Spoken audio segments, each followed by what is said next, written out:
Cooperación o competencia, el deseo a una difícil alianza y el miedo a una complicada ruptura. Así podemos calificar las relaciones entre Turquía y Rusia, dos países importantes por supuesto a escala global y que a medida que avance el tiempo no solamente irán adquiriendo más peso, sino que la realidad geopolítica les incita cada vez a comprenderse más.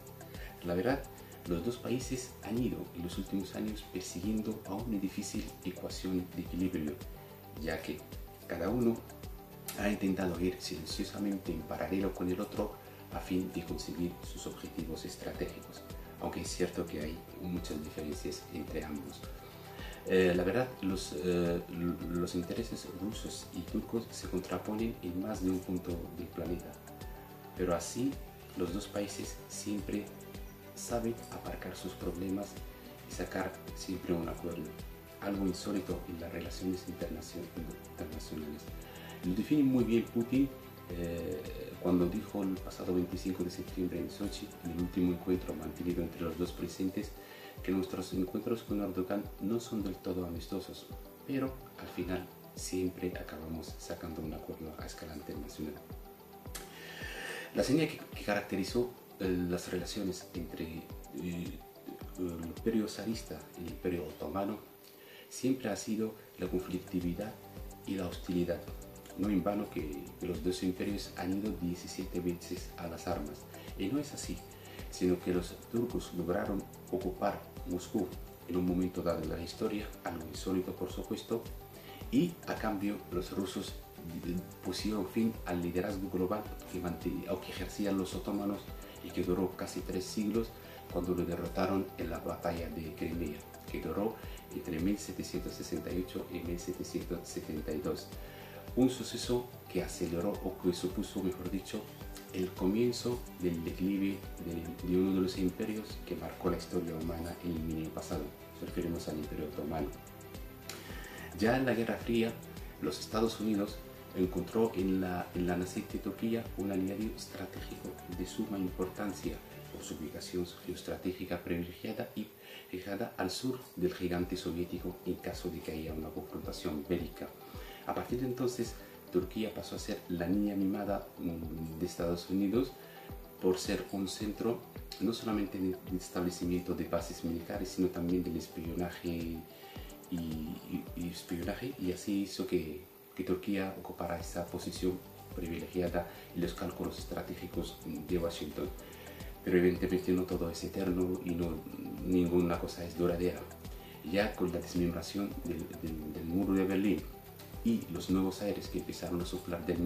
sobre el mundo, especialmente el liderazgo norteamericano, que ya empezó a ejercer el rol de un gendarme a escala global, ya esa necesidad a Turquía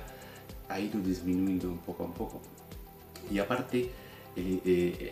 ese liderazgo norteamericano ha coincidido con, vamos a decir al principio, crecientes y tímidas voces que querían un mundo más multilateral. Y en ese rol destacamos a China, por ejemplo, Rusia y la propia Turquía. Estas transformaciones a escala global coinciden con la llegada al poder de Putin y al mismo tiempo o poco después la llegada al poder del partido de Erdogan. A partir de entonces los dos países han ido acercando posturas y trazando acuerdos, especialmente ante el cada vez, vamos a decir, el retroceso o el declive o el fracaso norteamericano, especialmente en sus dos aventuras militares en Afganistán e Irak, que descubrieron al límite de sus fuerzas económicas y militares. A partir de entonces, las relaciones entre Turquía y Rusia han ido creciendo a medida que avanza el tiempo, aunque es cierto que tuvieron momentos de máxima tensión, como en 2015, cuando los turcos derribaron un avión ruso que pudo desencadenar un conflicto, y allí se destaca el pragmatismo ruso, aunque es cierto que los rusos a primera instancia anunciaron la congelación de todos sus acuerdos con Turquía y por supuesto amenazaron una especie de sanciones económicas, pero el intento del golpe fallido sobre Erdogan y la implicación de algunas fuerzas regionales e internacionales hizo que de nuevo que esas relaciones otra vez vuelvan a la normalidad, y a partir de entonces, hasta hoy día, hasta el pasado septiembre, los contactos diplomáticos,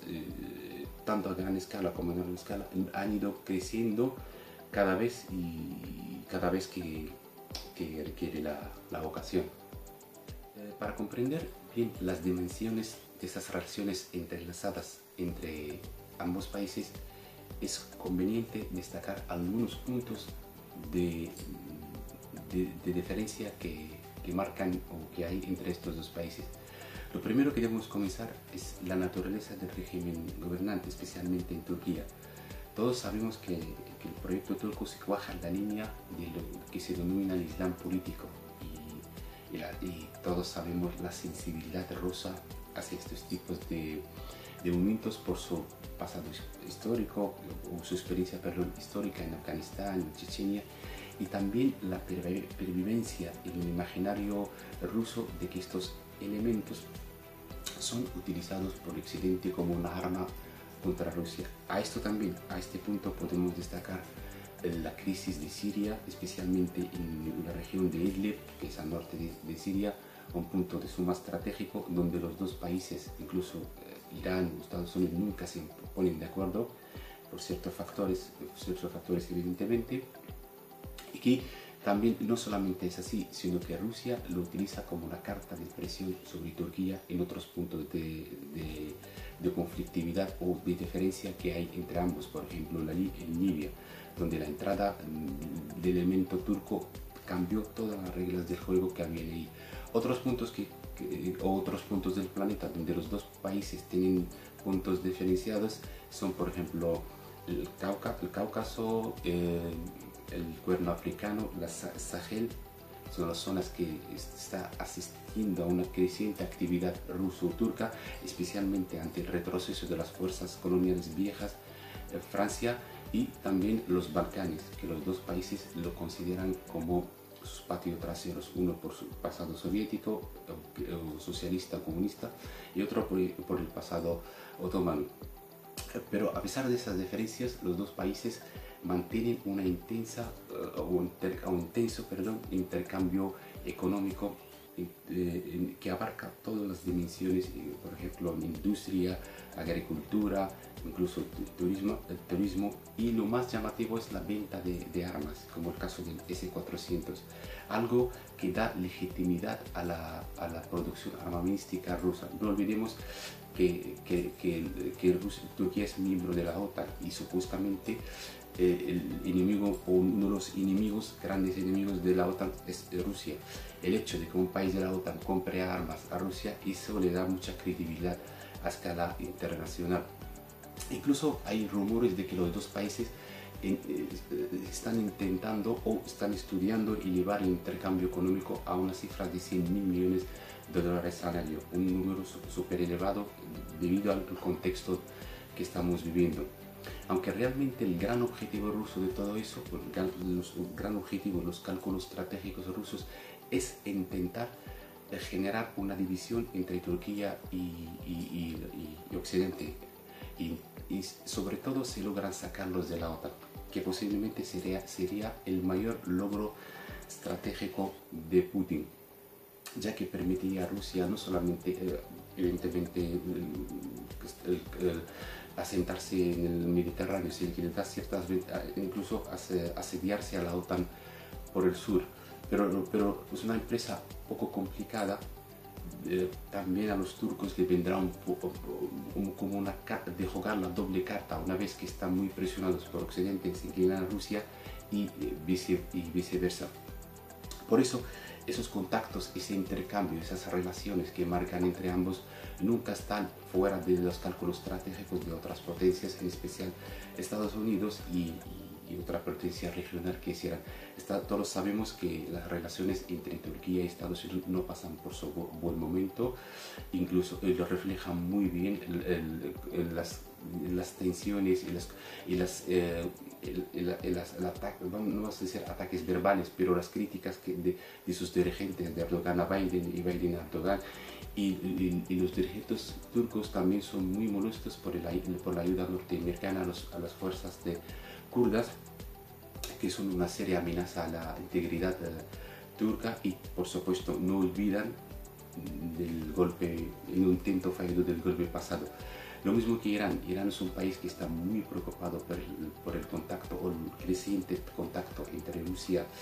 y Turquía por varios factores. Por un lado, eso permitirá a Turquía jugar más rol o adquirir más protagonismo, especialmente en el sur del Cáucaso, área periférica para los iraníes, y con los rusos porque Irán y Rusia realmente todavía no han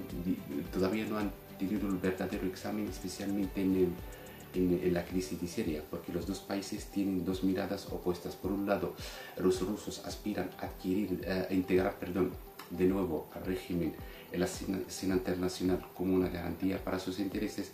mientras que los iraníes quieren una Siria débil, autodependencia económica, es decir, lo mismo que hicieron en Irak o están intentando hacer en Yemen y otros países árabes. Incluso cada vez hay más voces que suenan criticando a Rusia, por ejemplo, en la Asamblea General Islámica o del Parlamento iraní, de que los rusos hacen fracasar todos los proyectos económicos que Irán haya acordado con el Assad, que son 6 mega grandes proyectos en temas de electricidad y etc. En fin, podemos decir que la relación entre Rusia y Turquía se basa en una regla fundamental, que es la de soslayar lo menos posible el desacuerdo y para evitar cualquier confrontación. Los dos países aspiran cada vez a que su creciente intercambio económico crezca, y los que voces, sobre todo tanto en ambos países, de Rusia como en Turquía, como de algunos analistas o especialistas del tema, que evocan a una alianza de todas las dimensiones, realmente tienen que esperarse un poquito si logra conseguirse esta alianza. Lo más importante hoy día que nosotros podemos decir es que la dicotomía que hemos destacado al principio, la competencia o la cooperación, seguirá reinando entre ambos países, dos países, como he dicho al principio, que cada vez adquieren más importancia